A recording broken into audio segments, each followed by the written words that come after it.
Netcasts you love. From people you trust. This is Twit. Bandwidth for the new screensavers is provided by CashFly at CACHEFLY.com. The new screensavers is brought to you by Whole Home.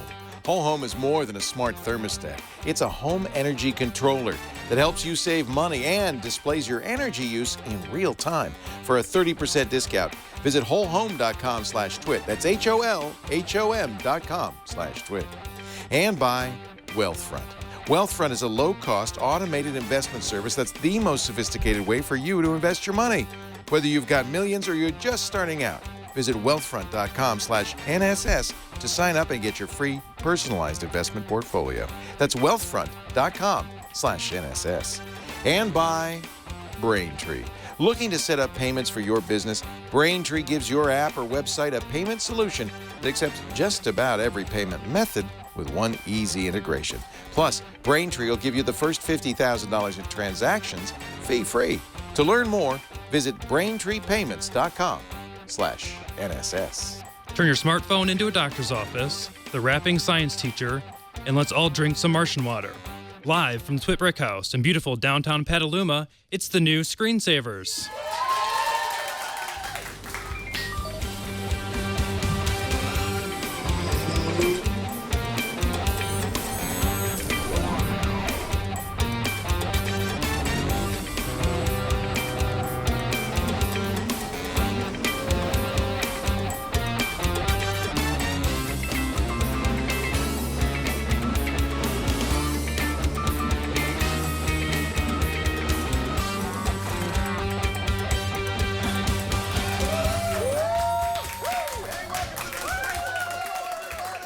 Leo Laporte here. That's Jason Calacanis. It's good to be here. What's Congratulations. happening? Hey, forget about it. Forget about it. Screensavers He's giving me Brooklyn lessons. The new screensavers are back. They're back. Yeah. Episode 22. Yeah. Who's We've been here counting? for a while now. Saturday, October 3rd, 2015. We're going to have a great time coming up in a little bit. We're going to talk to a guy who discovered that there was water on Mars in 2010. He was a student, an undergraduate at ASU, and now, of course, vindicated. Lugendra Ojo will join us from France. Impressive. I don't know why I mentioned the France. It's not really germane to the matter, but Yeah. that's where he is. But it's just random. Guy from France Some guy from France. says there's water. He was right. We got a new MedTech segment. We're very excited. Scott Jung is here. We're going to turn your smartphone into a mobile ECG, electrocardiogram. So if Sure. you're having a heart attack, you go, Yeah. quick. Grab your phone and you know. Am I dying? My time's over. I'm dying. Let me just update Snapchat. Take a selfie. Final me, selfie. Somebody asked me on the radio show, and maybe you know the answer. Yes. Why is the selfie camera so much worse than the back camera? It must be an expense or cost. It's got to be save money, right? Yes, but they should come out with Should go the other way Apple around. 6SS, like for the selfie. For the selfie Yes, cam. the selfie cam. Because isn't that really what you want to do all the time is just take pictures of yourself? I think they should call it the millennial version. And just charge an extra Absolutely. $50. Speaking of millennials, you wish you had an 8th grade biology teacher this cool. Tom McFadden I like this guy. does science rap, and he's going to teach us. good. You know how to rap already. You got A attitude. little bit. I can You drop got a the few Brooklyn bars, thing, of course. Yes, why not? You're going to both teach me how to rap. Absolutely. And we're going to, as we always do, answer your tech questions live on the air. But let's talk a little bit about the news of the week, some of which you are intimately familiar with. But Sure. let's start with the Google announcement. Earlier this week, Google announced, as predicted, 2 new phones, the 5X, the 6P. They look pretty good. Price is good. Yeah. Going to be powerhouse Android devices. They also announced, and I'm a little bit more interested in this, a new tablet and the new Chromecast. We'll talk about that in just a bit. But Miriam Jouar was at the Nexus event and filed this report, hands-on with the new Nexus phones. Hey, it's Miriam for Twit TV. I'm here at the Nexus event in San Francisco, and here on the left is the Nexus 6P, and on the right is the Nexus 5X. These are the 2 new Nexus devices. As you can see, they're very similar other than size. I'm going to flip them over and show you a little bit in the back what they look like. These are the silver and white versions. The Nexus 5X is a little smaller, obviously. Both have the same camera modules, 12.3 megapixels, autofocus with a dual LED flash and laser autofocus, of course. And then you can see the fingerprint reader on both of them. And at the bottom, I don't know if you can see, but there is USB Type-C port on both of them. And that's new, of course, quick charge as well, so you can charge really quickly plugging it in. What's gone this year, though, is no wireless charging. So that's a big difference from the previous two Nexus devices. In terms of screens, let me really quickly show you the screens. So you've got an IPS panel on the left here on the 5X, 1080p, 5.2 inches. On the right, you have a 5.7-inch Quad HD AMOLED panel. You can see different color temperatures, but they're both really beautiful in person. So other than the lack of OIS on both of these and the lack of wireless charging, you're really not losing too much compared to the previous Nexus 6 and 5, but you are gaining a whole bunch of performance. Obviously, it's running Android M in both cases. Which is the latest version. And as you can see here, it's nice and snappy, as you'd expect. So there you have it. The Nexus 6P and Nexus 5X here at the Nexus event in San Francisco. I'm Miriam with Twit, and stay tuned for more. Cheers. You're an iPhone guy or an Android guy? I carry both. I have a Samsung with me too. and I have this. Look, me too. Yeah.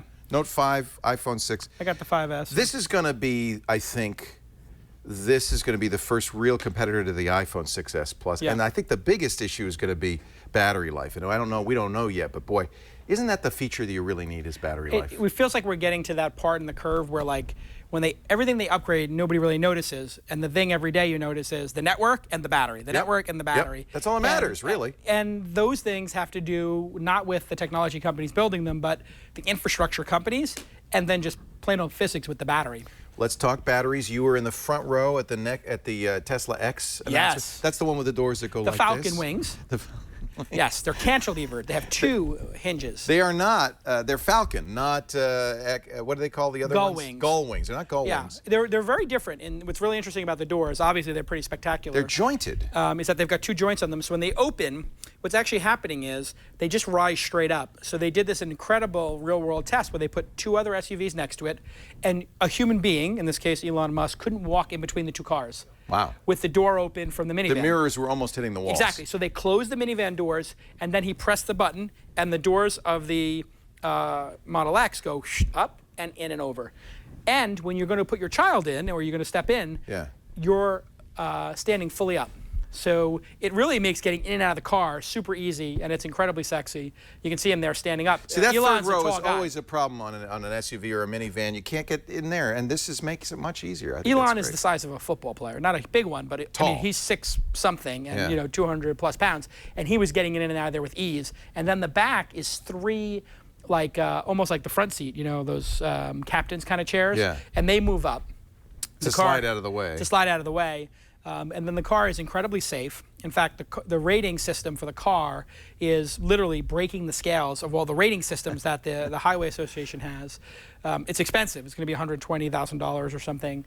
So it's not a mass consumer product yet. I love Elon's presentations too, by the way. He killed it. He's really It was his best. I have never seen anything like this since Steve Jobs, like on the iPad. Yeah. The audience was so captivated, hanging on every word, and it was less polished than Steve. He's not memorized. He's not reading a script. He's talking. Just but that carries some power, if you ask me. Authenticity, right? And you can tell he's got his fingerprints on every single feature. So one of the features that was really amazing was they put an air filter in that was literally the size of, whatever, maybe 30 inches long, 24 inches high. The car has perfect air inside, and if you were in one of these smog central cities, an electric car doesn't need an air filter for the engine. Of course, this is for the humans. It needs it for the Volkswagen in front of you, actually. That's spewing all this gas. But basically, if you were in one of these cities, it's one of the biggest health crises that nobody's talking about is in Shanghai and in New York City, LA, Beijing, India. It's going to take a year or two off people's lives, Leo. I mean, this is a serious. No, it's like you're smoking a pack a day. It's literally what a Berkeley study showed. It was over a pack a day. So this is going to make the car super clean inside. Then there's sensors on it. If you drift into another lane, if there's a car in front of you, what people really don't know, and obviously people know I'm friends with Elon, so this isn't on inside information I have from Elon. But from people I've spoken to who are in the know, they say this car is very close to being self-driving based on the sensors that are in it. So that's smart. It's too early for autonomous. It's going to take a while for regulators and humans to get used to the idea of the car driving itself. Right. But you get there by slowly adding these features, incrementally. Elon's position on it is, I've had a couple conversations with him, is autopilot. Hey, listen, if you're a pilot, it's fine. I want to put it on autopilot. I'm going to do some paperwork, drink a cup of coffee. You're still in the seat. You're still in charge. You let the autopilot on for a little bit. Right. And so that's what this car is, I think, going to... I've been using my cruise control that way on my Audi. It has smart cruise control. If the traffic comes to a stop, it stops the car. Right. That is a form of autopilot that I really appreciate. Right. And then even lane stop changing. and go traffic. And I have the lane change warnings. Right. So we're starting to get there. It's just a matter of time. I like this In our idea. lifetime, the concept of people dying on the road, which is tens of thousands of people a year here in the United States, it's potentially going to go away. That's awesome. And this is just amazing when you just think about humanity and what Elon's doing for humanity here. The car has zero emissions, obviously. It puts the emissions at the central location of energy. He says we're going to get to 620 miles on a single charge. Not in this car. In future cars, yeah. Right now, the Tesla I have does 250. That's good enough. Unless you're driving across If you're the country. driving across the country, he has already built the supercharging stations, which are free. And those charge fast. 200 Not as fast as a tank of gas. No, but pretty close. So there's a supercharging station between San Francisco and then down in Palo Alto. Right. There's a Whole Foods and a Coffee Bean there. Right. So you go, you get a cup of coffee. Sometimes I stop, I get a cup of coffee, I go to Whole Foods. That takes me 40 minutes. Yeah. It puts 150 miles in the car. Did I mention it's free? Yeah. So they have... He's got to be losing money on that part. Well, they're making all of those solar powered, and they have batteries at the charging stations. Okay. So what he's his not vision losing that is, much money. I mean, these are using the sun. eventually he will. These will be free. They're free now, but eventually I think they'll be, super cheap. Yeah, because that's a concern of mine. I would love to have an electric car, but electric rates in California are so high, that car doesn't actually save me money over a gas-powered Here's car. the thing. You can, at night, the grid goes down to half price. Yeah. The car has a function in it because it's all software-based. You can say start charging at 3 a.m. So you can actually get half-price electricity. Right. And with the new battery pack that they have, that's the I wall. want that home power pack. Yeah, That's so they basically awesome. have a battery pack, which is from the bottom of the car. Right. You put that on the wall, and your solar will charge it all day long. Then, if you don't use it, you have it there in case, there it is, the power wall. You can charge your Tesla from that. You got to help me talk my wife into this, because I really want one of these. It's a non-issue. You just have to get it. It's like driving the future. And the really exciting thing is next year he's going to show Gen 3. Is he? So, okay, so he started with the sports car, which was basically a Roadster. Lotus Esprit with an electric engine in it. About 80% unique parts. I have one. I have the 16th You bought one. that first one, and then the next one was more of a The sedan. Model S. I have number one of that. Yep. You drove that here today. I drove it here today. I put 22,000 miles on it. So the next one is going to be this SUV. Right. Then what? Then is going to come what's called the Model 3, Gen 3. And that's been his vision all along. So his vision has been to make this affordable for everybody. This will be a $35,000 car. Wow. And it's going to be a lot simpler. It's not going to have as many bells and whistles.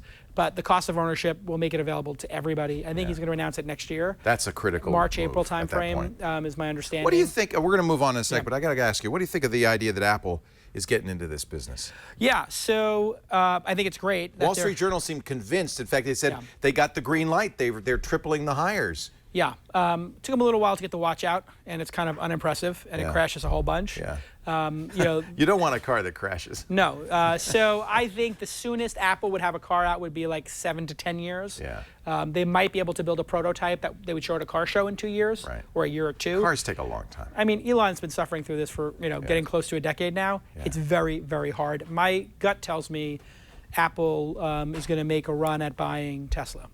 And Google made a run at it already. Right. That's been reported on. But I think Apple, with over $100 billion in cash, could pay $60, $70, $80 billion for Tesla after they announce the Model 3. Would Elon do it? That's a big question. Would he have a choice? It could be a hostile takeover, I suppose. No, it can't be. He owns too much of the company. It's privately owned. Tesla's public, but he owns too much of a controlling stake in it, and without So he would have to say yes. He would have to agree to it. And my personal view on this would be, if Elon gets Gen 3 out, he's done enough in terms of suffering as a CEO of 2 companies that he should, the world should forgive him and get us to Mars. Yeah, get us to Mars. Right. Fascinating stuff. Yeah. I'm so glad you're here, because I know you had 2 hours after the event with Elon to talk about all this Yeah, no, stuff. he's one of my better friends. Yeah. Amazing guy. He really is a very unique person, and all of the entrepreneurs I've met, he doesn't have the fear gene. Yeah. So That's useful in this kind of thing. Well, you know, as he's told me many times in my career when he's giving me advice is, you know, don't overestimate the downside risk. The downside risk is you go broke. Overestimate the negative. Exactly. Everybody's overestimating the negative when we should really be trying to do these crazy projects. And if you think about the electric car, they had the EV1 out 10 years before he started working on Tesla. We should have been here by now. And I think what's happening with Silicon Valley right now, whether it's Uber, Tesla, or a lot of the great companies that are coming out in Google, is people are a little bit fearless and they're taking bigger swings, right? They're trying things. And I love it. The big project that Elon has going on that nobody's talking about is he's going to put, you know, hundreds of low Earth orbit satellites up and blanket the planet in high-speed internet. That's 100 milliseconds. I'll take it. And that's going to be a super game changer. I'll take it. Jason Calacanis is here. We've got a great show planned for you, but you know, one of the backbones of this show from day one has always been the call for help. Let's go. On the line right now from Crystal Lake, Illinois, Tim. Hey, Tim. Hi there. Welcome to the show. Nice to see you. Thanks. Long-time listener, first-time caller. I like it when people say that. You're a baseball fan, I think? Oh, yes. Getting ready for playoffs here in Chicago. Oh, that's Go Yankees. nice. Go Yankees. Go Cubbies. Whoops. Actually, that'd be a great World Series. Cubs, Yankees, that would be a World Series. For sure. All right, what can we do for you, Tim? So I have a 2010 MacBook Pro at home running Yosemite. So in the spring, we upgraded to the new Photos app, and we still have the original internal spinning hard drive maxed out at 320 gigs, and we are running out of space. So I was digging around, and I saw that it looks like there is still the original iPhoto library taking up 74 gigs of the hard drive. Can I delete that? If I can, how do I do that so I don't delete any original photos? Right. Is it possible? What can I do? You certainly can delete it because I presume you opened Apple's new Photos app and it said, okay, I'm converting your photos over. You saw the thing march across. And so now it's in Photos. In fact, have you turned on iCloud Photo Library? I have not, although I do have a regular Time Machine backup and do Backblaze. I actually, well, you're set then. You don't have to worry. But the nice thing about iCloud Photo Library is it backs it up. If you use other iDevices like the iPhone, you'll automatically get special thumbnail versions of all your photos on your iPhone, but the originals are stored on iCloud. It's what it should have always been. Yeah, it's a good system. Sure. But I admit that Apple made it very confusing. In fact, I did the same thing you did, and I got weird messages. You don't want to scare people. Crashing for me. Yeah, you don't want to scare people with their photos. That's the most precious thing they have on the computer, I think. So my suggestion is you've got a copy of your photos in that iPhotos library. Let's not throw it out. We could take it off the hard drive, put it on something else. Yeah. Now the trick is right-click on the library. Do you have an iPhotos library there? Yeah. Right-click on it, and you'll see it'll say Show Package Contents on the pop-up menu. You go in there, and inside that, there's going to be a folder called, and it depends on the version of iPhoto, but it's usually called Originals or Original Photos. Yeah. You'll know which one it is. Those are the originals. That's the only thing you need to back up. The rest of it is thumbnails, program crap, stuff like that. You don't need that. But I would save those originals. Why throw them out? Right. Sure. And now external hard drives are so cheap, 3 or 4 terabytes for $99. You could probably, I hate to say it, get a thumb drive. You might even be able to fit a 64 gig thumb drive, stick that in, put it on there, put it in the freezer. You know, if nuclear winter comes and everything, Backblaze goes away and everything goes away, you still have it in the refrigerator. Apple it feels like they're starting to get the cloud right. It's Boy, been a long journey. You're an optimistic man. Well, I mean, the backing up your phone to the cloud has worked the last 2 times I upgraded phones. That's reliable. Yeah. So that's actually feeling reliable. Yeah. Now, that could be fool's gold, but I did do it on the 5 and the 6S upgrade. And the Photos is starting to feel, even though it crashed for me for like the first 2 months of using it, it now feels like it's getting it right. But I do not trust any of the Apple stuff in the cloud yet. I have Time Capsule. Yep. And then I also put it into the cloud on my own, and then I use external hard drives. Well, and here's the good news now. Between Flickr, Amazon, Google, all free. OneDrive, you could store all of those photos up there for, in many cases, nothing. If you have free. Google's free. Yeah, Google's free. Flickr is a terabyte free. Amazon, if you're a Prime member, unlimited free storage for your photos. Yeah. I use them all. Why take a chance? It doesn't cost you anything. You got them all. Yeah. It's not worth taking a chance with your photos. But I think you're right. I think you can trust iPhotos, and I turned on the iCloud photo library because I find that such a convenience because it automatically puts on here all my photos in a thumbnail size, so it doesn't use up all the space on my iPhone. I like that feature. I think it's a good thing. If you use a lot of, as usual with Apple, it benefits the person who is all Apple. We do need to talk about the 2010 MacBook Pro though. It's time to upgrade. Is that what he's got? It has been 5 years. You know, an SSD would make such a difference. Yeah. Yes, I'm hoping I'm starting a new job here in 2 weeks, so I'm hoping with that increase in paycheck that I'll finally be able to do that. Nice. Mike Mann in our chat room says that on the later versions of iPhoto, it'll be called Masters. Yeah. So Originals, Original Photos, Masters, there's a variety of names. You'll know immediately which one it is. Hey, good luck with the new job, Tim. Yeah, good luck. Thank you. Go Cubbies. The Giants are out of it, so I can work for the Cubbies now. Thank you, Tim. Appreciate it. I want to show you something. We were talking about energy. This is a new sponsor. They come out of Canada. It's a company called Energate. And I know you've seen smart thermostats before, but this is an interesting take on the smart thermostat. It's a home energy controller. It has a built-in teaching thermostat, has an energy display. It'll work with your smartphone with Wi-Fi, all the features that you kind of come to expect with smart thermostats. But this is so cool. It's Zigbee enabled, and it will work with a Zigbee enabled smart meter. Almost everybody now in our audience has one of these. Your utility companies went out and put them in every home. This shows you with this real-time energy display how much money, how many volts, how many watts you're using in your home. It's amazing. So once you see this, you can not only save money on heating and cooling, but you'll know, for instance, we have a swamp cooler for the wine cellar. Costs $500 a month. If I had only known that. Isn't it incredible? Yeah, it's great, but it's $500 a month. You're like, you know what? How much wine do I want to drink? That's probably more a month than you consume in wine. Exactly. So it's nice to know. It's like a speedometer for your home. I think this is good for when you have kids too, because I would always be in a battle with my dad. Because my dad was like, turn it down. I would be, turn it off. Why do we have this on? I'm like, well, why did we buy this thing? Why not? But he would be like, you know how much money you're burning. And now you literally know guilt your kids into knowing. It's so cool. HOLHOM, whole home. It's more than a smart thermostat. It's an energy readout. It's a dashboard for your energy use. And we're going to get you a 30% limited time discount right now if you go to HOLHOM.com/twit. I put one in my house. And I don't have enough data yet, but the next time we do the ad, I'll show you. It is awesome. And just knowing that you've just turned on something that's going to use, it's very easy to install. Pays for itself, I'm sure, right? Oh, absolutely. Yeah. Absolutely. You know what you do is you just put the negative correlation with the kids' allowances. Yeah.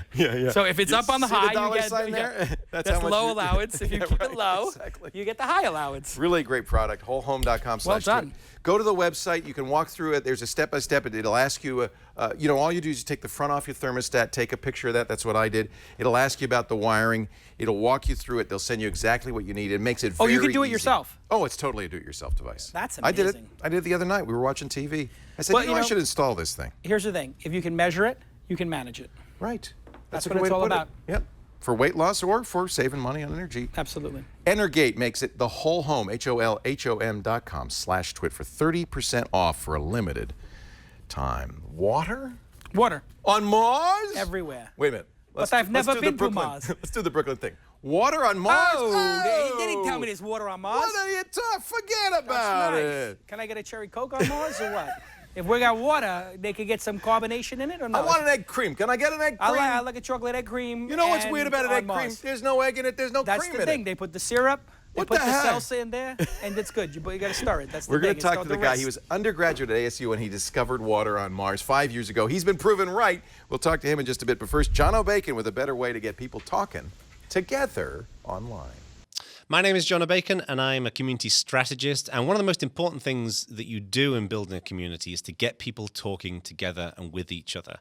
This can be for a local community, it can be online, just getting people together to share ideas, insight, and to have fun with each other. But how do you do that? What's the best way in which you can get these people talking together online? Well, most people tend to use forums, and forums, frankly, are rubbish. They suck. They've sucked for many, many years. But there is one exception that I want to share with you. It's called Discourse. It's written by the team that worked on Stack Overflow and a bunch of other websites, and they've basically taken forums and they've done it right. It makes it easy to find discussions, to have conversations, to embed videos, to share images and links, and to get a good idea of who are the real leaders, the real participants in your community. So go and get Discourse and stick it online and start building a community right now. They could do that on Mars now. This is the thing. If you got water, you could have fish. You could have fish. If you got fish, you could have calamari. Yeah, but, and lettuce. It's delicious. To go with a calamari. A little calamari, you get some tomatoes, you get some sauce, you get the gravy. Gabagool on the side, you got a lot of I love a little gabagool. You know, you could have the mutz too, because you have mutz? Well, if you got the water, you put the curd in the water. You need it. You got the mutz. You got the mutz. Oh man, the mutz. I love it. Do you ever stretch your mutz? Of course you stretch. You gotta work your mutz. You work your mutz. You gotta work it. You don't want to stretch it too much. Okay. He's teaching me Brooklyn here, by the way. He didn't work the mutz. He's good. Jason Calacanis is here. Hey-o. We're confusing Lujendra. Lujendra Oja is joining us via Skype now. He's a geomorphologist. He's in France, so thank you for staying up late. It's so nice to talk to you. You must be very vindicated. You must feel very good about the latest from Mars.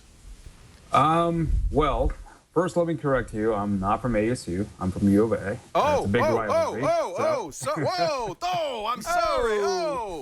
Sorry, not ASU, U of no A. worries. My friends would be very mad if I didn't correct you. I know the difference. Yeah.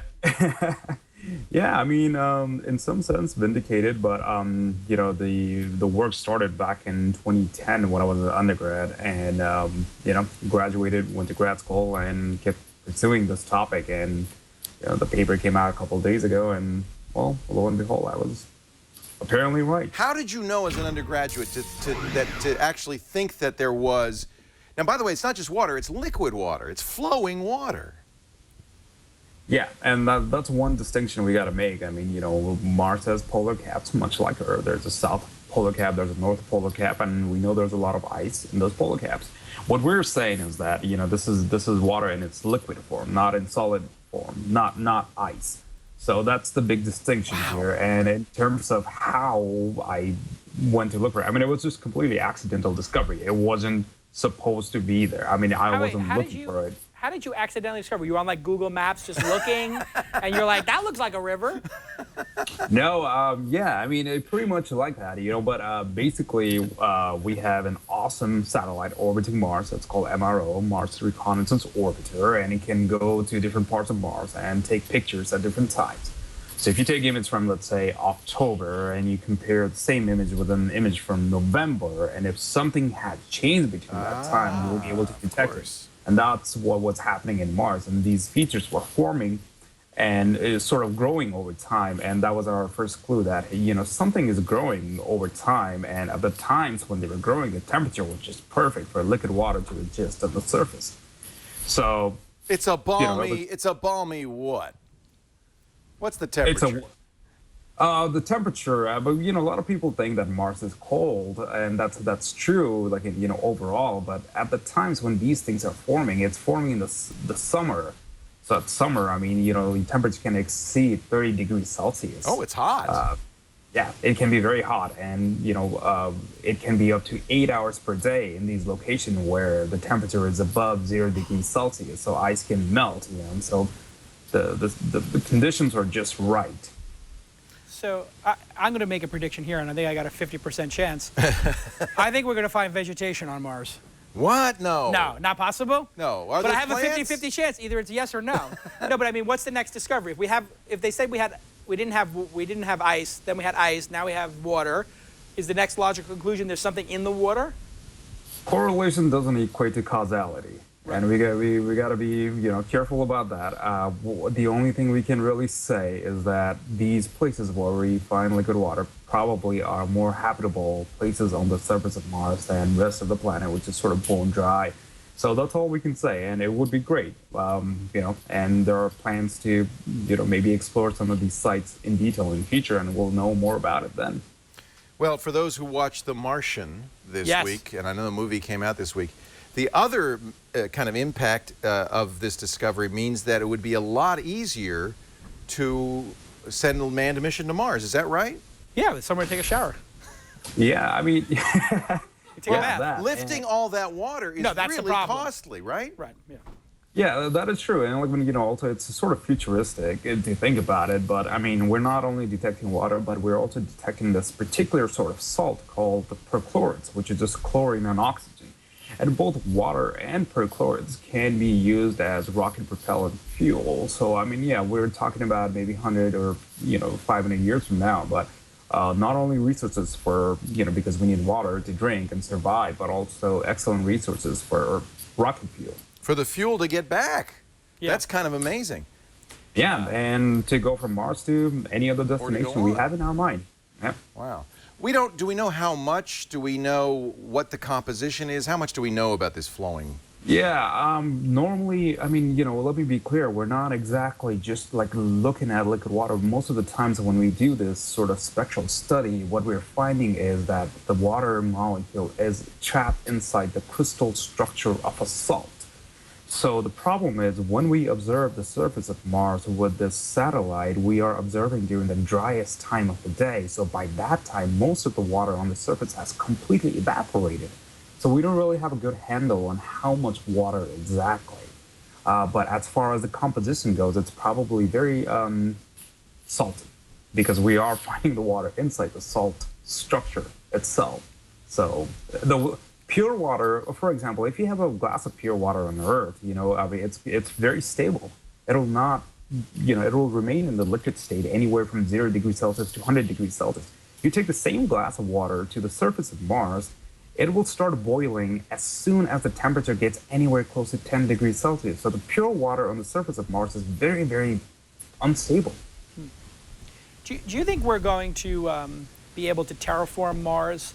I mean, I know it sounds futuristic and like we're talking about something out of like Prometheus or a Ridley Scott film.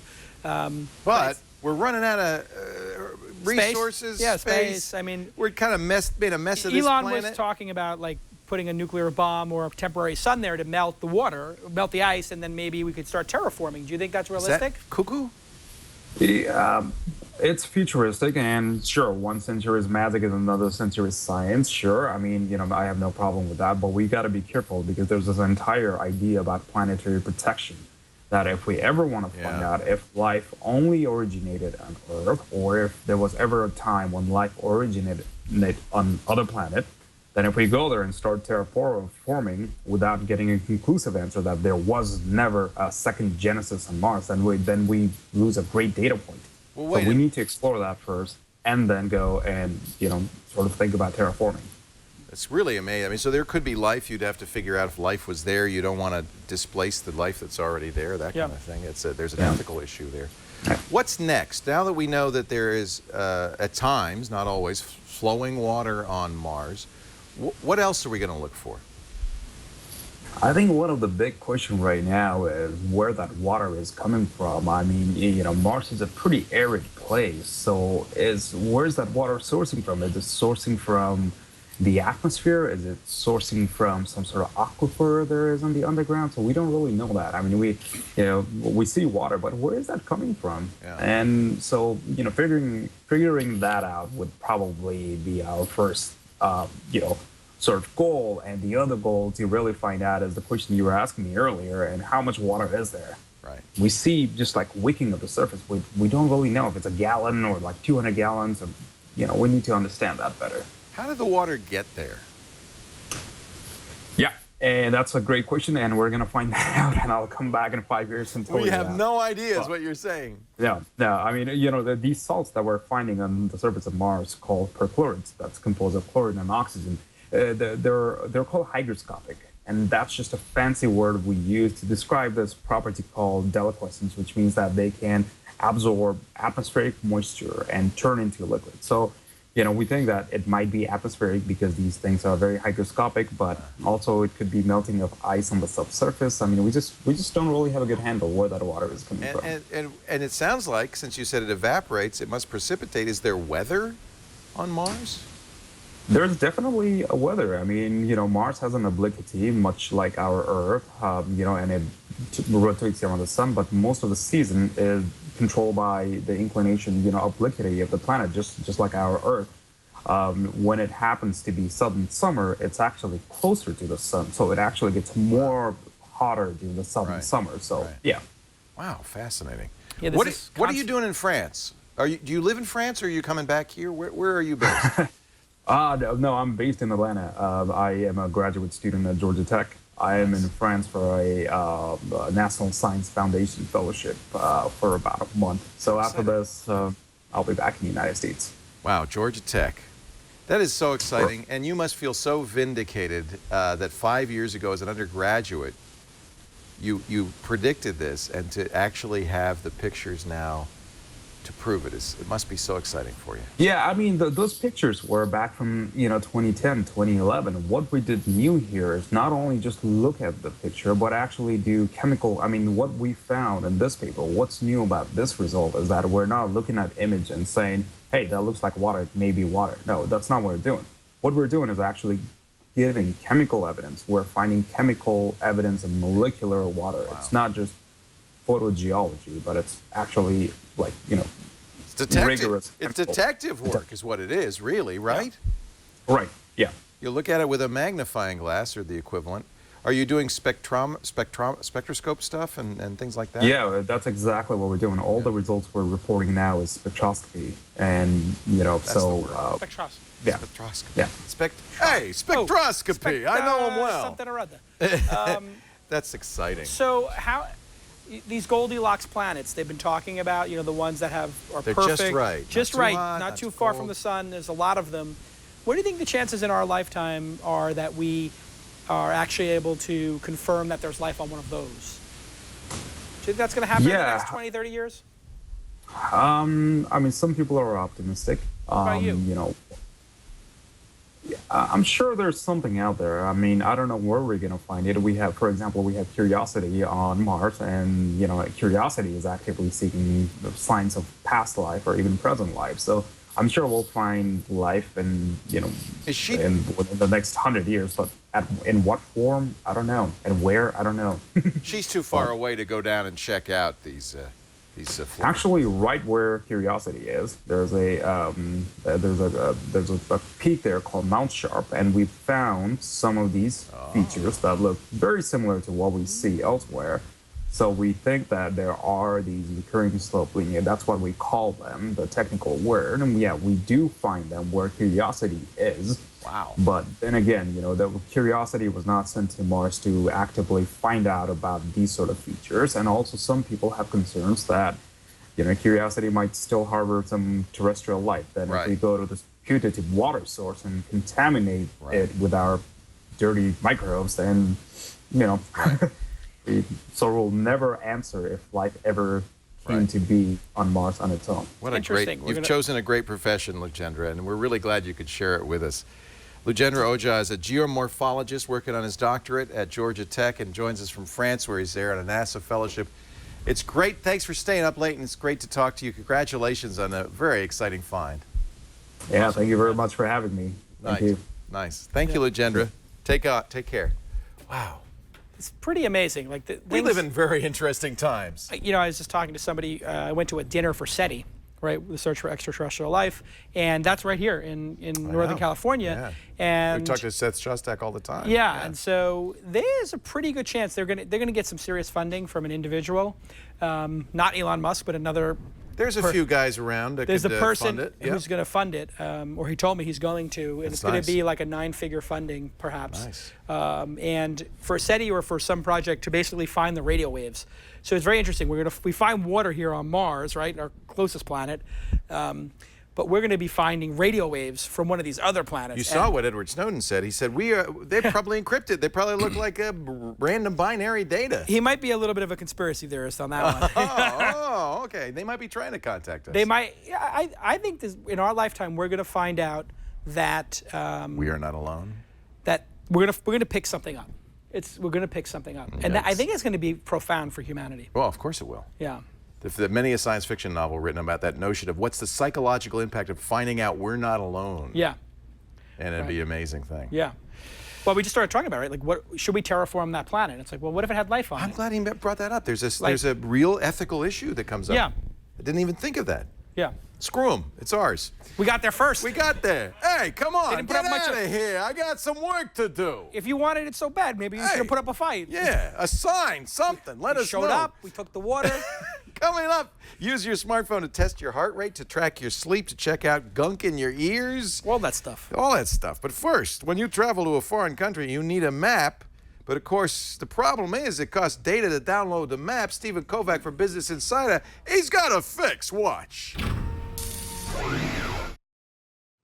Hi, my name's Steve Kovac. I'm a deputy tech editor at Business Insider, and I'm going to give you a great tip when you travel internationally.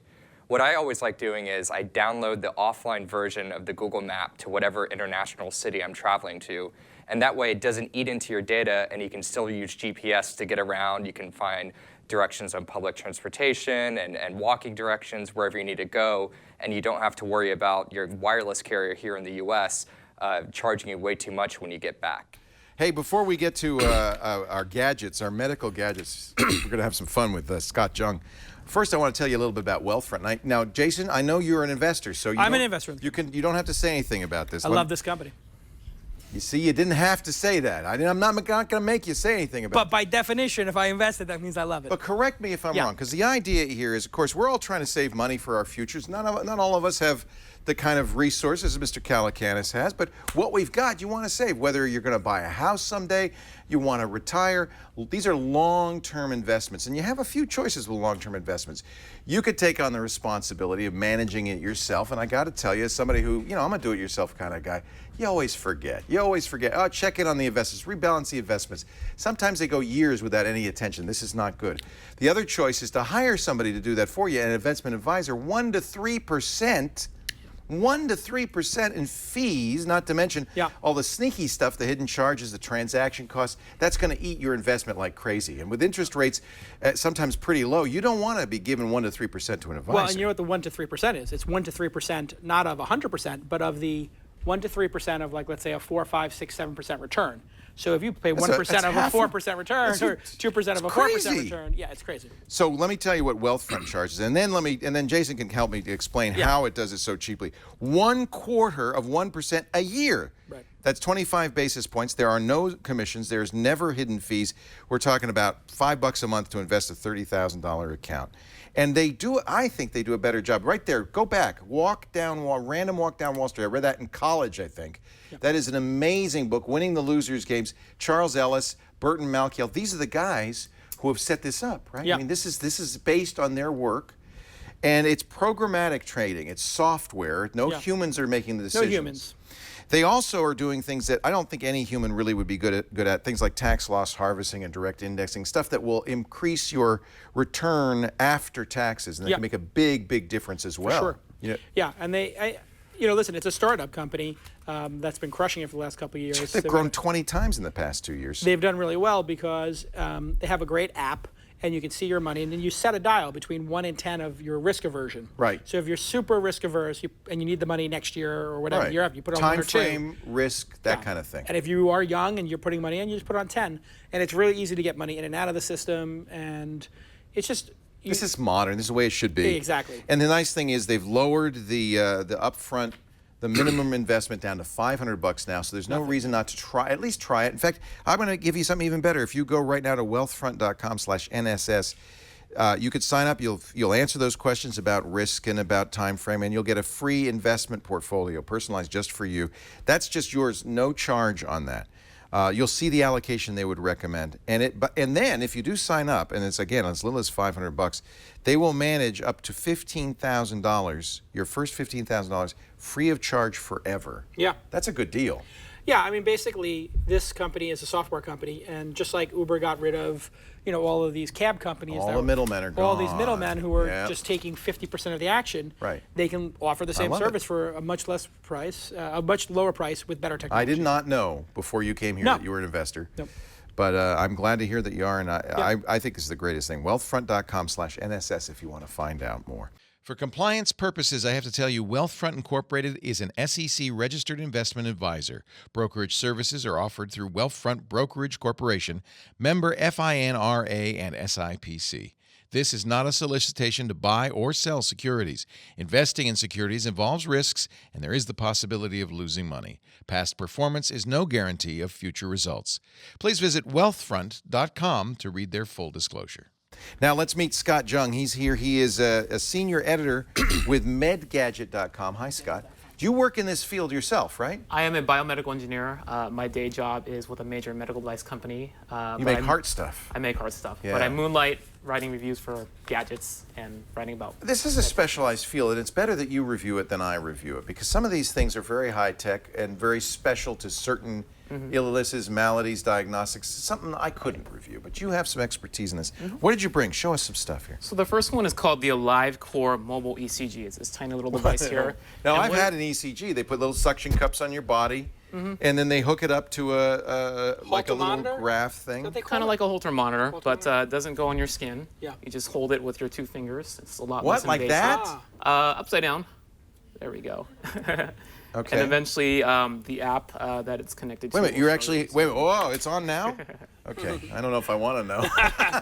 What? Now, this is obviously not going to be as good as hooking up a big major ECG to you, right? It isn't, no, but it's going to be good for seeing if your heart rate is abnormally high or abnormally low. Obviously, if Am I there's holding no, it right? Because it looks like I don't have any heart rate. Let's see, probably use the Fingertips. fingertips. You'd actually, shouldn't you be can- pressing it like I am. I should just be holding it like that. Yeah, Is and that you can right? grasp it slightly. There we go. Okay, there we Starting go. to come up slightly. I'm either this man is dead or my phone is stopped. I was going to say, I if think you have a it's- flat line, that's not good. It says you're the Walking Dead.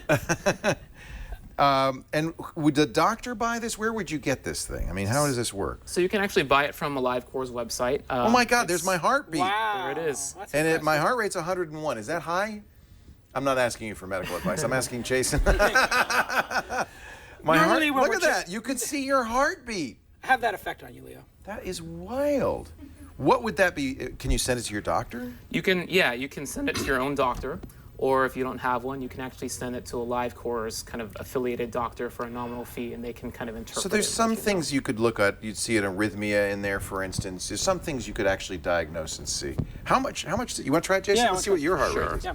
Probably resting heart rate of 43. No, probably. not like that. But so with these devices, this is the FDA has to approve this, or is this for you to just have information? They're not giving you any kind of advice. How does that all work? So that's kind of an area that they're trying to work out. There are some devices like the AliveCore that is FDA approved. They go through the long process with clinical trials and everything. But there are some that you have to be more careful about that aren't FDA approved that you should use just kind of for your own information. Yeah. So is this a for your own information type device? This one is actually FDA approved, so Okay. it is validated. Let's and, see Jason's heart yeah. rate here.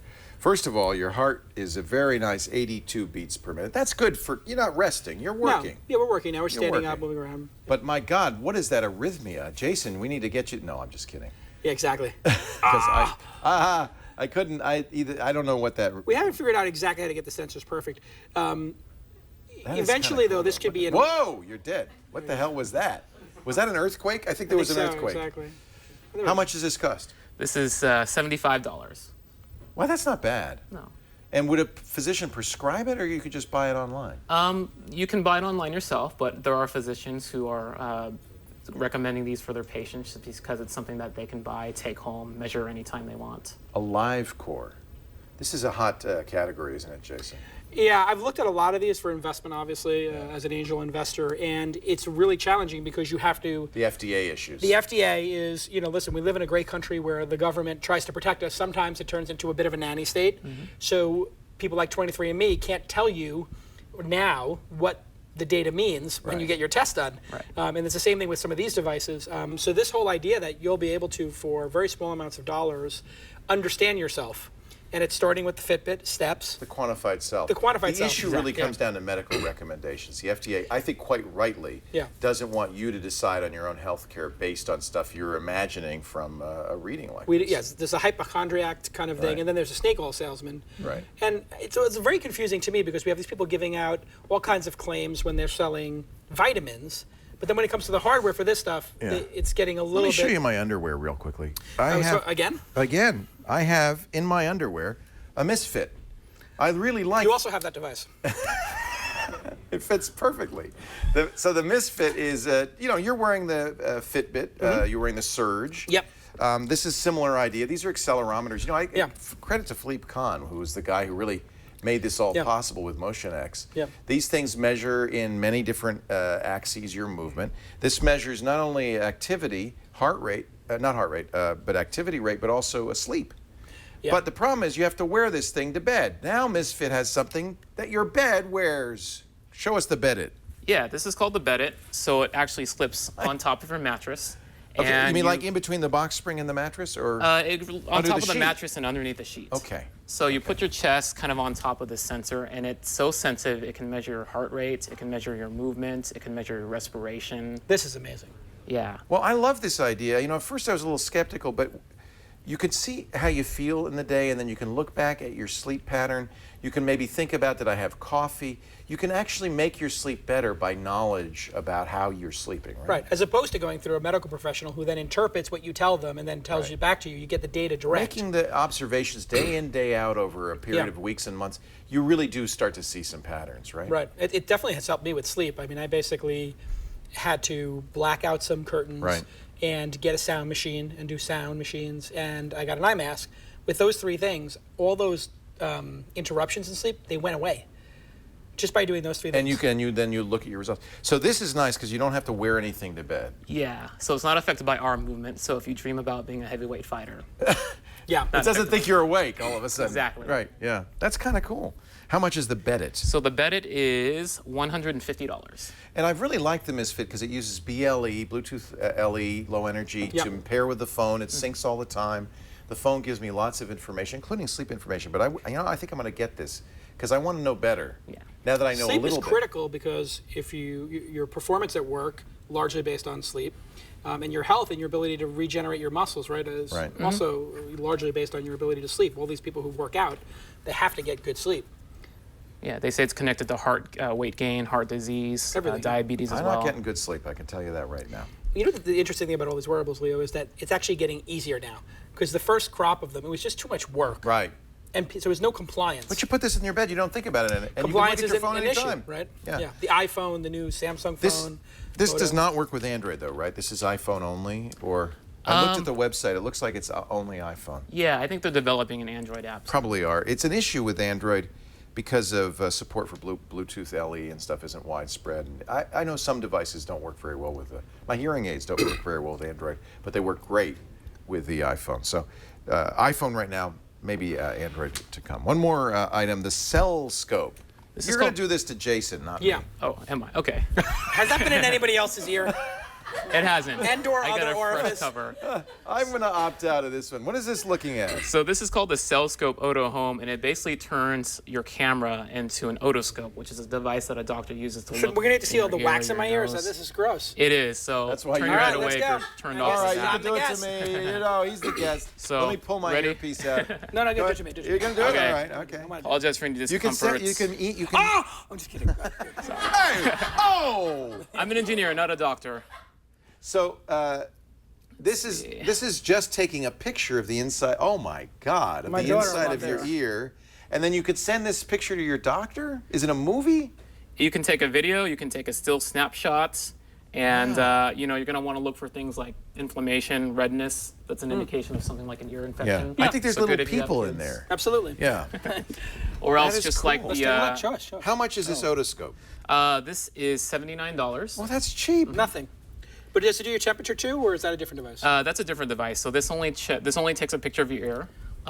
As with the AliveCore, if you don't have a pediatrician or a doctor, you can actually send the video or the picture to one of the affiliated. That's when you got the FDA on Yeah. you, a little bit involved in there because they're going to be making. So is this FDA approved? Yes, I believe so. Oh, interesting. It's going to be very interesting too because the algorithm's going to start making decisions better than a doctor. So if we were looking at a sample of, you know, let's say 1 million people who had ear pain in the last year, and then you actually ran that through an algorithm and looked at what Play back the drugs, video so we can see you know, inside his ear. Sure. actually We'll had have to do this again. All right, do it again. What I want to happened? see Jason.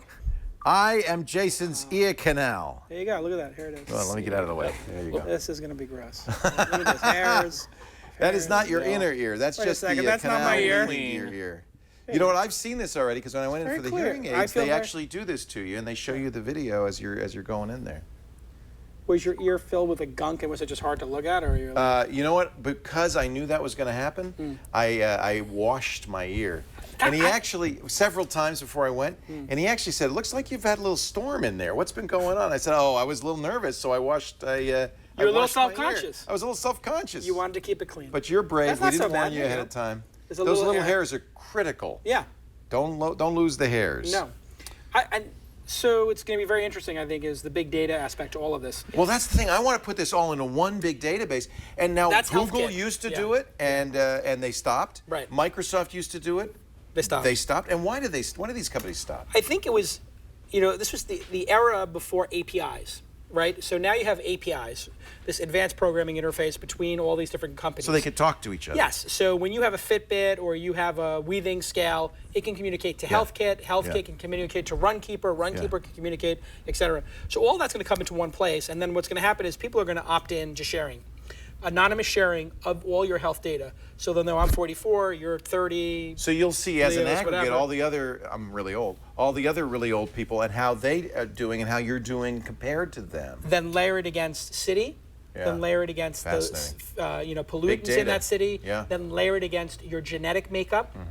And all of a sudden you've got some really interesting ways to predict and avoid problems. So this just snaps right on the camera? It does, yeah. So it's a special case that comes with it. Oh, you have to have a case. Got it. Yeah, it comes with a case, and you just snap it on. Yeah, It For uses under $100, the that's flash. a great price. The really interesting stuff, and I'm sure you've started to hear of these, is you're going to be able to, prick your blood, wipe it on a device, and actually know blood composure in your home. What do you think of those devices, and how close are those to being a reality? I've seen a lot of them. A lot of them are kind of going through that clinical trial stage right now. Interesting. So we're maybe getting the close. next time I'm on. What will we be able to tell?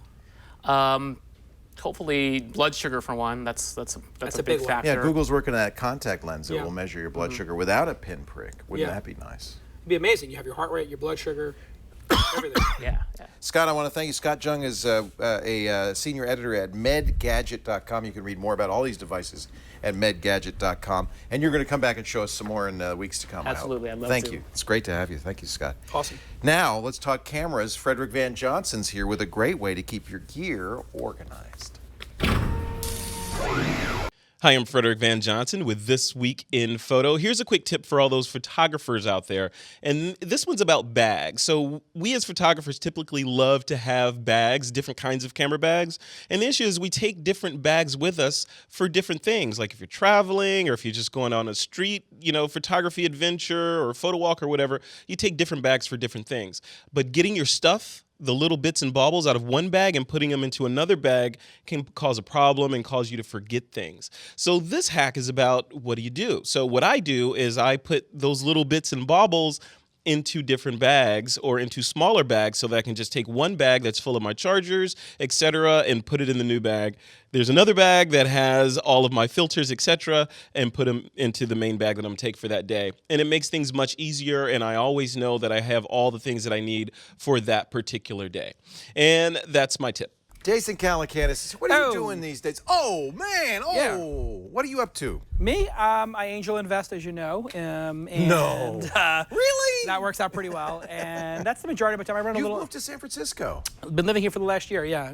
Thank you. It was great because I was coming up, 2 days a week, and that was exhausting. Right. And now I'm here. Still doing This Week in Startups? Still do the podcast and still Great show. Everybody should watch. It's a great way to meet startup people, and you ask the right questions. You know what to ask of these people. It's sort of like when we talk about one of these products, we don't really talk about, hey, how did you get there? How did you run the business? Right. This is how did you start the company? How did you raise the money? Right. Go to market strategy. Good that kind of stuff. Really useful, building companies. interesting stuff. This Week in Startups. And then you've got a new company.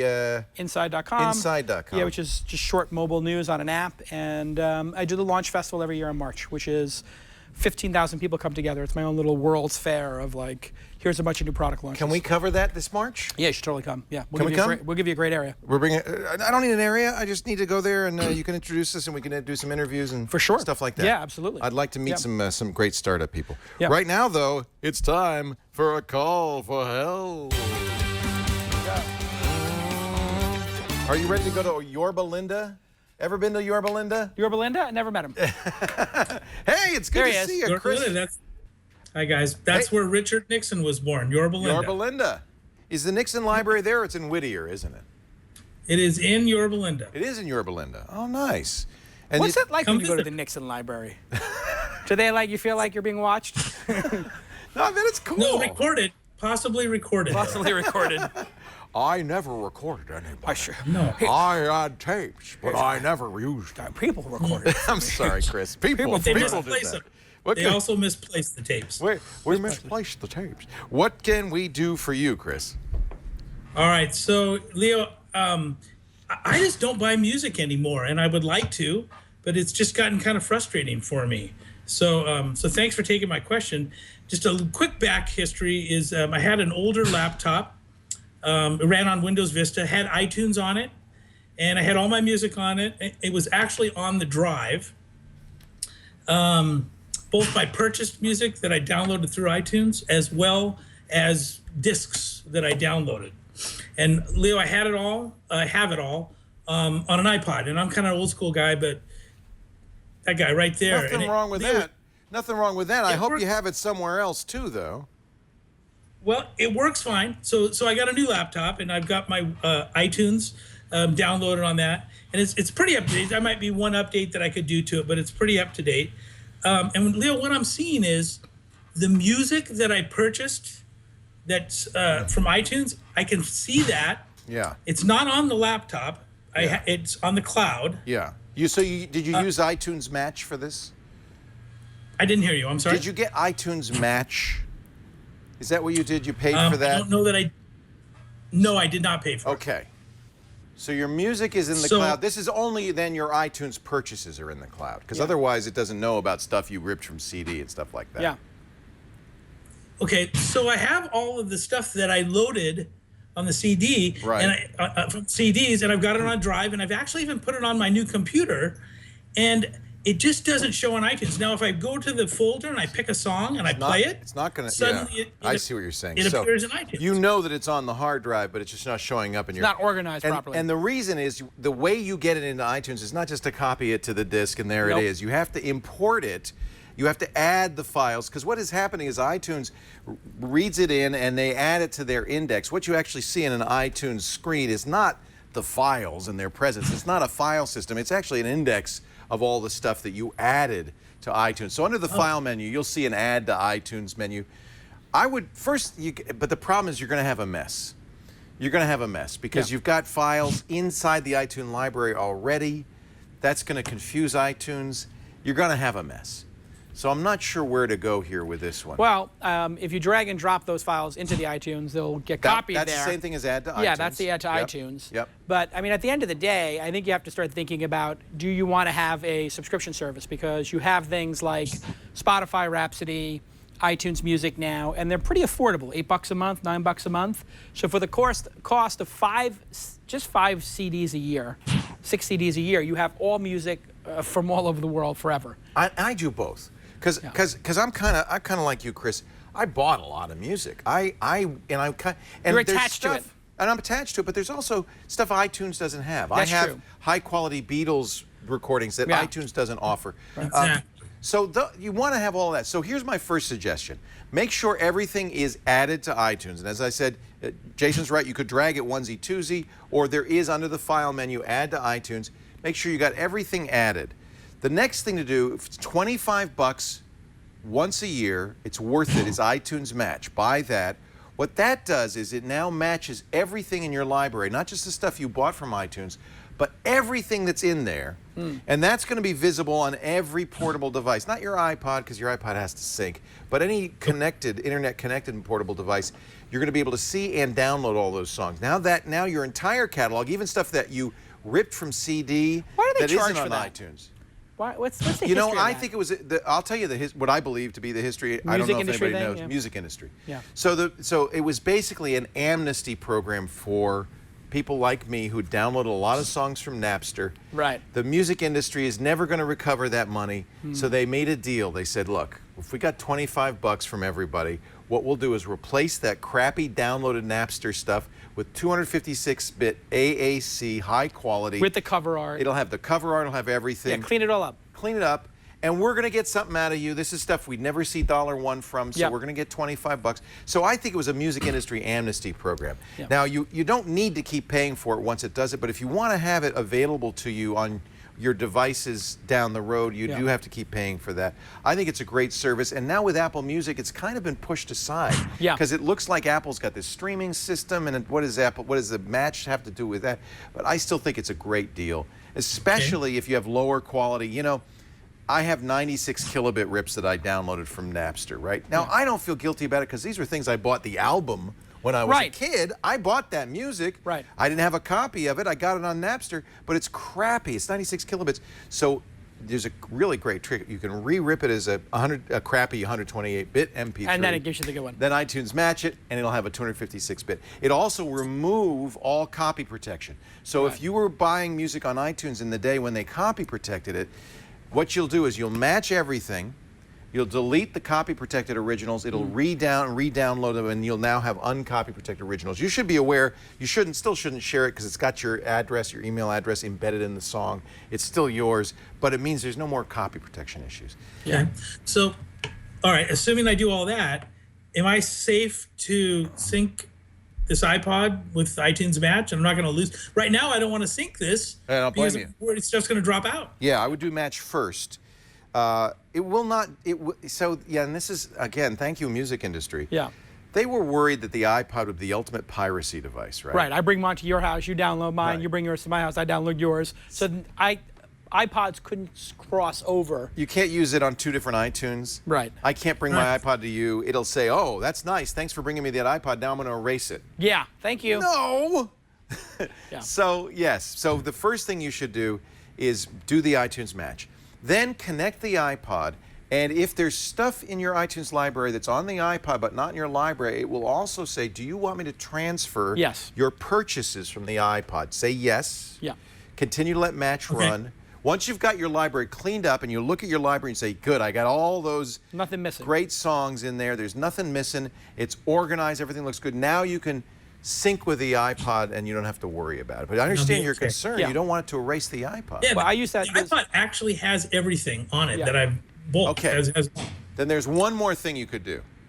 As you know, you can't do what we were just talking about, go bring it to another machine and copy it. Right. But there are programs that you can buy that will read, like Sanuti. You were talking about Sanuti. That's Double Helix. iTunes back. So Double Helix from Double Twist, the Double Twist Double folks. Twist, yeah. That's really good. These you can actually open your iPod and copy the songs off or to any a different phone place. too, it works too. Yeah, eCam, ECAMM makes a really great one for Macintosh. It's basically how Mac? they should have worked. I do not. I'm on Windows 8. Double Helix works, I think. Yeah, Double Twist. Double Twist, rather. Okay, so one last question. Yes. I've kind of become an Android guy. I'm not real happy with Apple anyway, but I mean, and I have an iPhone and I have an Android. Can I get my music onto my Android? Yeah, no problem. In fact, Double Twist will do that for you. Double Twist let you drag and drop it. Double Twist is a iTunes kind of equivalent for Android users. Unfortunately, Apple has yet to release an app for Android. We're waiting to see that Apple Music app. Supposedly it'll come. Yeah. I'm not sure what features it will have. Best thing to do is to those songs are playable on your Android device, especially once you remove that copy protection. So you just need a program that'll allow you to copy them over. If you want to stream them, I use Google Music. Google Music and Amazon Music will allow you to, just like iTunes Match, sync your library with the cloud and then download them to another device. So you can actually have your entire library available on any device. I use Google Music for that. It's a great solution. Super. Yeah. So there's a lot of ways to do it. I understand your trepidation. Make sure you got copies of everything before you mess with it, you know. It's really interesting. All this DRM made people, it just like ruined people's lives for a decade. It made everything super confusing. Yeah. And then the technology companies were like, oh, I'm sorry, we confused you for a decade. We'll do it the way we should have done it from day one. And it's like, it really? confuse you even more. Yeah, which is even more confusing. You're like, oh, wait, you're not trying to screw me anymore. I want to buy the music. I agree. They made it very confusing for I me. become where I don't. Yeah. So really the only bottom line rule of thumb is make a copy of everything before you do any of this stuff because you don't want to lose anything. I understand. That's your CD collection right there. You don't want to lose it. Yeah. The idea of a CD collection though is going away now because this next generation just has a subscription. Yeah. So let me ask you, Chris, what's your favorite music? What do you like to listen to? This guy's into Tony Bennett. No, he's not. See, that's Frank Sinatra. No, what do you like? That hurt. No, that Sorry, hurt. I like a little. You don't like Frank? He looks like a Megadeth kind of guy. What's your favorite? You know, Tay-Tay. I like a little everything, but I like Van Morrison. There's kind of a under the radar band called Crooked Fingers. Don't know them. Pretty good. Look up Crooked Fingers. I'll check it out. And Old Crow Medicine Show would be if you wanted a little, not really country, it's almost folk. No, Well, I love it. you got some Eagles in there, some Steely Dan in the mix. What's going on? Little Steely Dan in there. I got a little Steely Dan for sure. I got a little Steely Dan, and I think I got a little Jackson Brown too, perhaps. No. Jackson Brown in there? Yeah. Yeah, yes, I do. Jackson Brown. I Gotta knew I have had Jackson Brown in there. Hey, it's good Yeah. to talk to you, Chris. Thank you so much for Late for the Thank you sky. for your help. I I appreciate it. appreciate it. Take care. All right, thanks for taking the I call. love it. You can't like look at a person and tell their music. You know what? This is what's changed. And this is what's changed. Guys like me, you look at us and you think we're your parents' age. Right. And we're really into Rosemary Clooney and Frank Sinatra. No. Guys like me grew up with Led Zeppelin. Yeah. Times have changed. I'm Rolling sorry, Stones. young man. Rolling Stones. Rolling Stones, They're let's my go. age. I love Actually those older. guys. They're older, much older. Much older. Have you older. seen Keith Richards lately? He looks like he's 100. Seen him. God. We're going to take a break. When we come back, we're going to talk to a great guy. He's getting kids interested into science, but he's doing it. He's going to the kids. He's doing the Van Morrison songs. He's doing he's doing rap. Eighth grade teacher, the eighth grade teacher behind Science with Tom. Coming up in just a second. Before we get there, though, I want to talk a little bit about Braintree. If you're a mobile app developer, you probably invest. I'm not an investor, but Braintree is a great product. A lot of my startups actually use Braintree. That's exactly right. Yep. Uber uses Braintree. Hotel Tonight, Airbnb uses Braintree. GitHub uses Braintree. What is Braintree? It's a mobile payment solution, full stack mobile payment solution, 10 lines of code. You can install a payment solution in your app that will take everything, credit cards, Bitcoin, PayPal, Venmo, Apple Pay, of course, Android Pay, of course. And the beauty of it is if there's a new thing comes along, like Android Pay just came along, and all you have to do is go to your control panel, check a box, and all of a sudden, it's in your app. It's an amazing thing. Look, what does it make? What is it that makes Uber so great? It's the payments. It's how easy it is. You get out of the cab or the car, the Uber, and you're done. There's nothing to do. That's Braintree. I want you to try it today. Braintree is an amazing solution. You'll see fewer abandoned carts. You'll see more sales. Their best-in-class mobile checkout experience gives your customers the confidence to use it. I can't say enough good things about them. They're fantastic. And by the way, their support is so good, they'll actually do the integration for you if you want. And just to give you a little bit of a sweetener, your first $50,000 in transactions, fee-free. Free.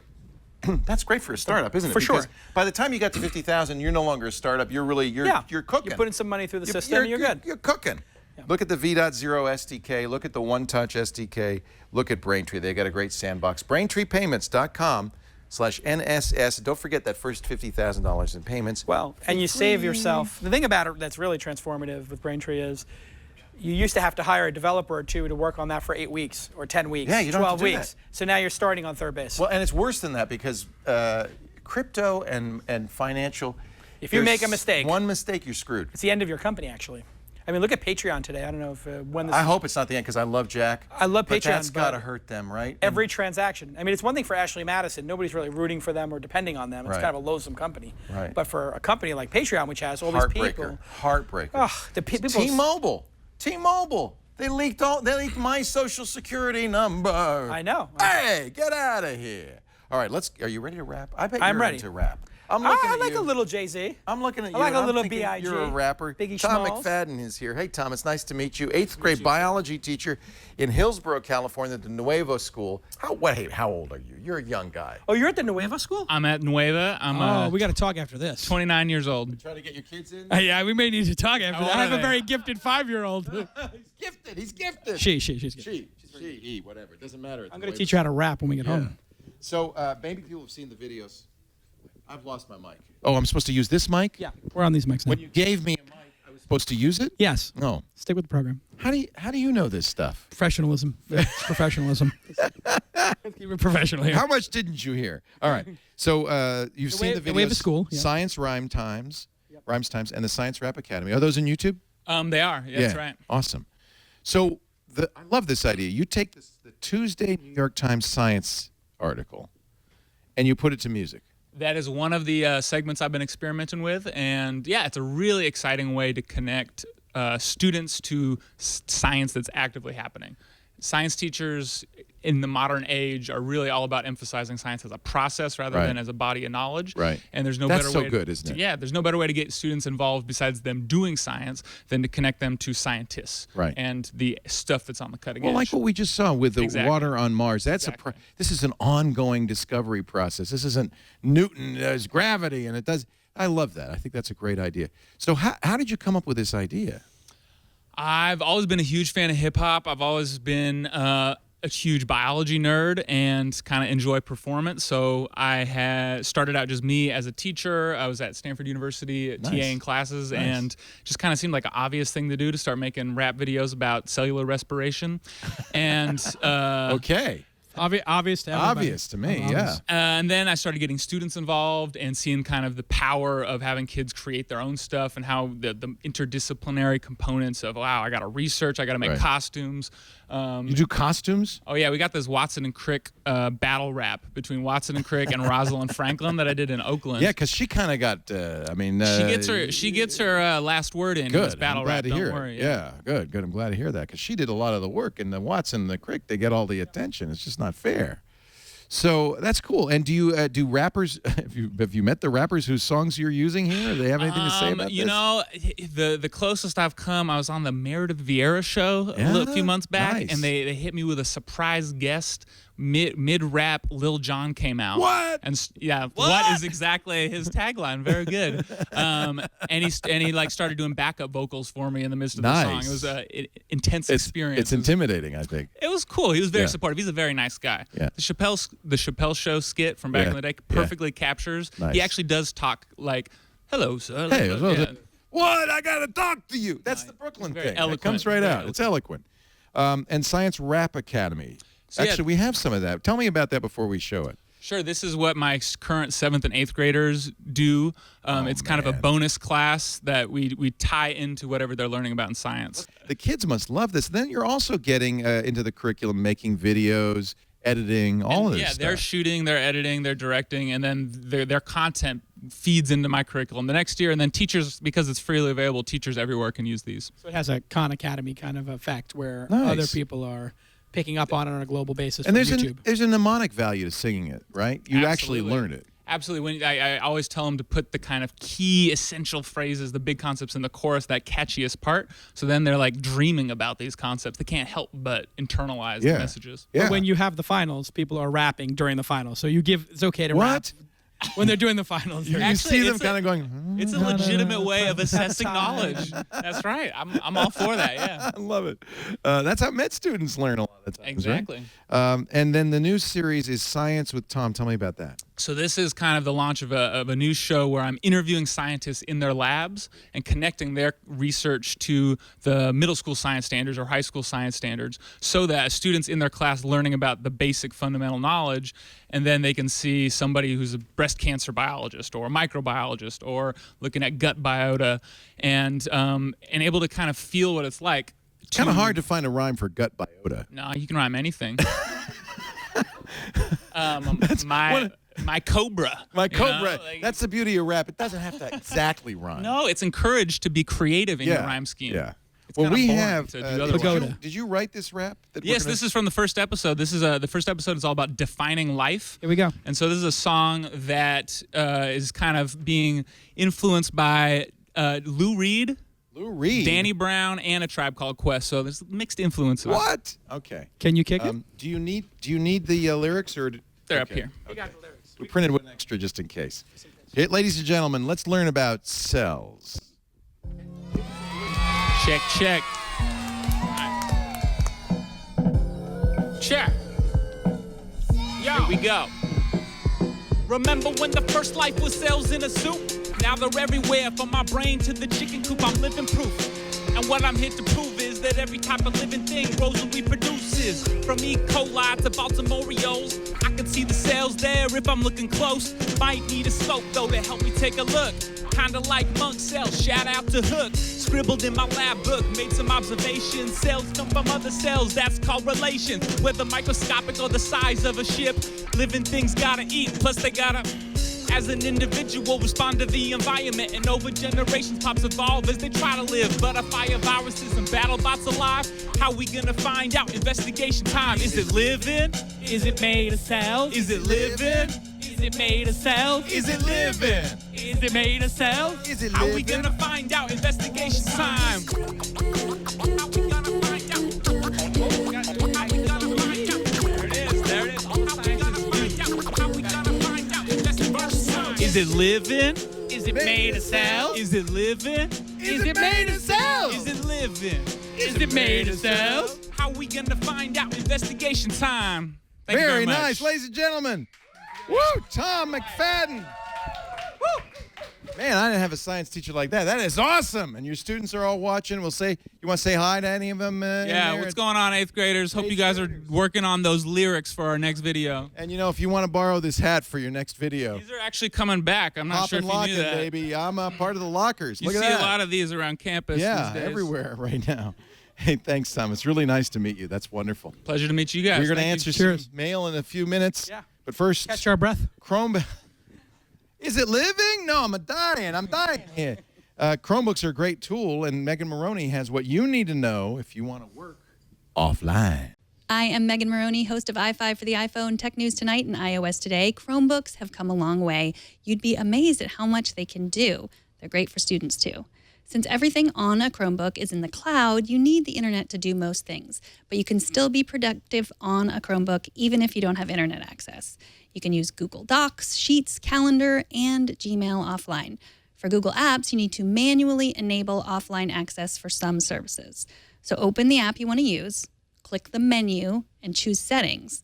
Then click Turn on Offline Sync so you can edit while offline. You'll need the Chrome web app to access your stuff offline. Then click Enable Offline. All your documents, spreadsheets, presentations, and drawings will be saved on the computer. Megan Maroney, will catch her some Monday on iOS Today. In fact, this coming Monday, and of course every Monday through Friday on Tech News Tonight at 4 p.m. Pacific. Are you ready? We got some email. Send it in the mailbag. Here it comes. Bonk. Bonk. You know, can we call this a mailbox now instead of a mailbag? First of all, it'd be great if they put a cat in there one time. A little parting. Oh yeah, we've had all sorts of things. A little parting gift. We like to give all our guest hosts. Yeah. Some Dinty Moore stew. Nobody's taken it yet, so that saved us some money. We've had the same can for a couple of years. Here is an. Don't open it. Don't open it. It's gone nuclear at this point. Okay. Yeah, I would just. Yeah. That little hearty beef stew. Soup in a can. Soup in a can. What do you got there? Okay, hey, new screensavers. I am a sophomore in high school, and I have started a small PC service company. I am the only employee. Great. I pride myself on doing a better job than big stores at a cheaper price. Nice. It's called value. Can you price yourself too low and discredit yourself? What would be a good hourly rate for this in a mid-sized town? That's a great question. Do you think that this is a dying business? I have also gotten into web hosting. Should I pursue that more and drop the PC repair business? Love the show. Keep it up. Seth from Ohio. So that's an interesting question. Pricing, isn't it? Yeah. That's a hard thing to know what to do. And he kind of encapsulated the issues. If you price it too high, people may not want to spend that money. On the other hand, it does kind of give you a little credibility. Yeah. Price it too low, they'll think, he's not such a good guy. I love the fact that there's a young person being an entrepreneur. It's great that they're learning how to do this because the world's changing super fast. The idea that you're going to be able to have a job is not guaranteed anymore. And so you have to be able to fend for yourself. And this person's learning that probably at 15 or 16 or 17 years old. Price is a function of market, right? And so if you're starting out and you're new to the market, any price you can get is the right price. Right? You just got a job and you're building a reputation. You want good Yelp reviews and you want people to, of course, tell their friends about your service. So Word of mouth is critical. Do you ask your customer, how much would you be willing to pay me? I mean, how do you get that price? You can just come up with a price that is an hourly rate that's, let's say, triple the minimum wage, $20 an hour, $30 an hour, and see if they say yes. If you do that with 10 customers and all 10 say yes, you've priced yourself too low. Okay. So at a certain point, and this is where the market comes into effect, if you have too many clients, too much work, you just double your prices. Right. And then you start losing clients. Right. And you start picking your clients. That's not a bad thing because you get to pick and choose. That means, it's if you don't have people turning you down because it's too expensive, you haven't priced yourself optimally. Right. So if everybody accepts the price, that's actually not a good thing. Right. You want some people to say, oh, that's a little bit expensive. Right. So that you're pricing yourself well. At this point in your career, you just want to get the work, have a great reputation, and then slowly raise your prices over time. I see a problem though. Seth is also tempted by web design. Yeah, web hosting. Web hosting. He's kind of moving in different directions. Is that okay, or is that something? Yeah, I mean, listen, a lot of great entrepreneurs start in what's generally referred to as the service sector, right?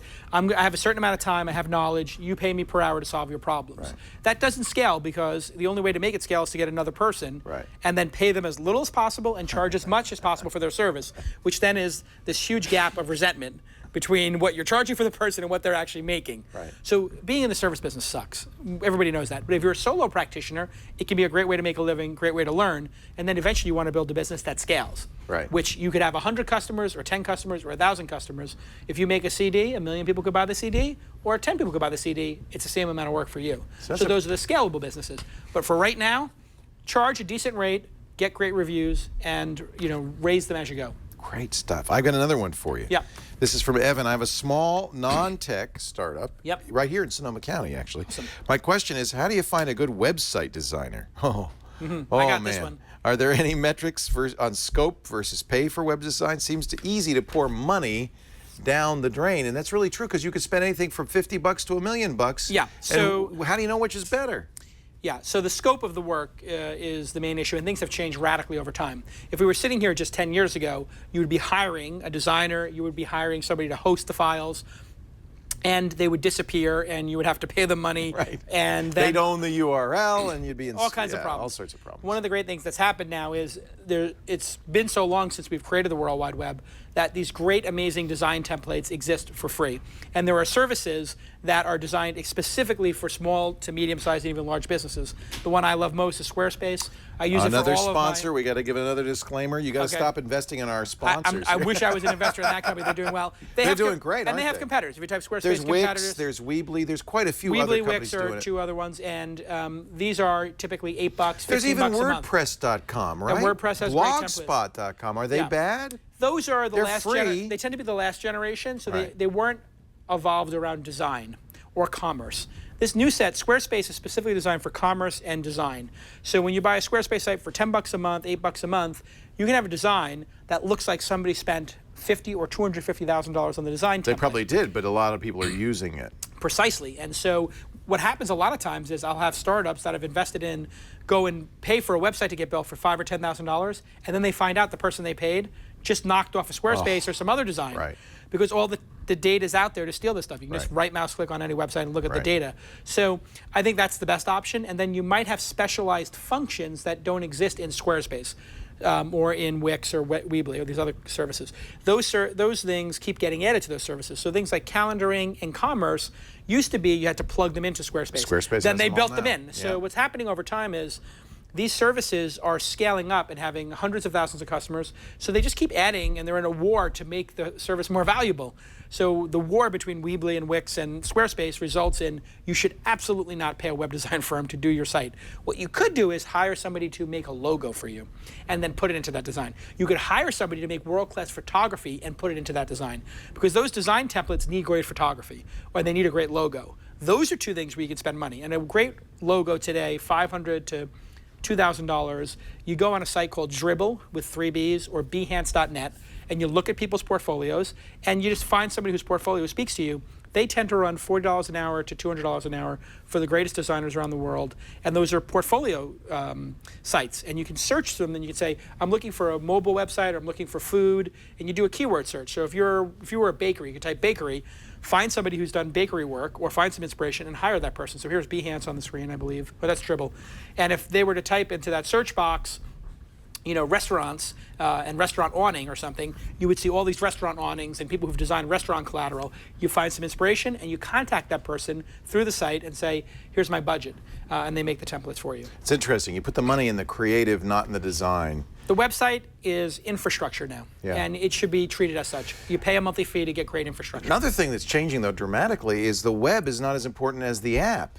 What do you do there? So you want to have what's called responsive design. You ever go to a web page and you have to pinch and zoom, and you're like, oh my God, this is the worst experience of my life? Then you go to other websites and you're like, oh wow, it looks really good. It's like it's designed for the phone. That's called the responsive web. And that's another problem that these professional services like Squarespace solve. Right. They are built responsive natively. So when you don't even need an app. You don't. You just use native web. If you're going to have an app, that's very expensive. It's going to be it's probably not going to be used, and it's probably a waste of time. You'd be much better off investing in a great website that's responsive and your social media. So having an Instagram channel that's updated regularly, a Twitter handle that's updated regularly, a Facebook page that's updated regularly, even Vine, Snapchat, and some of those other newer services. If you were going to spend money, and let's say you were a bakery or a baker, putting out your creations, learning how to take great photography, great short videos, and putting them out on a regular basis, tagging them properly, it's going to bring people into your service. Really, Vine and Snapchat? Even Vine and Snapchat, depending on what your audience is. If it's a younger generation, that's where you would need to be. Yeah. Now, if you were doing something that was for kids, like say it was a Taekwondo school or something, or it was a tutoring program, that'd be a great place to do it. Yeah. But if you're doing wedding cakes, you probably want to be on Instagram, right? Or Facebook, where maybe the older demographic would be. Jason, you're the greatest. It's so nice to have you here. Thank you for being here. Yeah, of course. I really It's a real appreciate pleasure. it. Congratulations Come back and do it again. Yeah, we like, you know what? Somebody said, oh, that's a nostalgia play. Maybe it's a little bit of nostalgia. After all, a screensaver's been very, very good to me. But times have changed, and we wanted to do a variety show where we could get a variety of tech content in here. It really moves. I like the pace of the show. It moves really well, and what a great team you have. Like the amount of work that goes into the show is amazing, and you get this really great solid hour, 2 hours of content. Karsten Bondi and Tanya Hall and Jerry Wagley do a great job, and our technical team, it's amazing. I mean, the Screensavers had 20, 30 producers. We're doing it with 3. And thanks to great co-hosts like you. I'm really glad Thank you. My pleasure being here. Come back soon, all right? Anytime. Thank you, everybody, for being here. We'll see you next time on the new Screensavers. Bye-bye, everybody.